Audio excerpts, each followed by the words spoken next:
Hola, los invito a seguirme en este canal llamado Cines de Arte y de Autores. Aquí vamos a encontrar videos basados en aquellos textos de cine sobre los que siempre quisimos saber algo más, pero que no encontramos por ningún lugar en internet.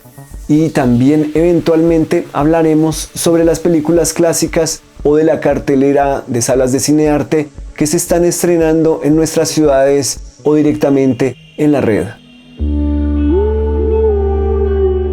Más que un canal, somos una fantasía hecha realidad para compartir con aquellos que, como tú, viven el cine.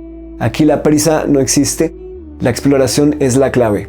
Sumérgete con nosotros en un viaje a través de películas de todos los países y épocas, descubriendo nuevas perspectivas y revisitando clásicos. Explora nuestras listas de reproducción y prepárate también porque dado que YouTube ahora ofrece la posibilidad de crear cursos, pronto lanzaremos algunos sobre conceptos, filmografías o temas clave dentro del cine de arte y ensayo.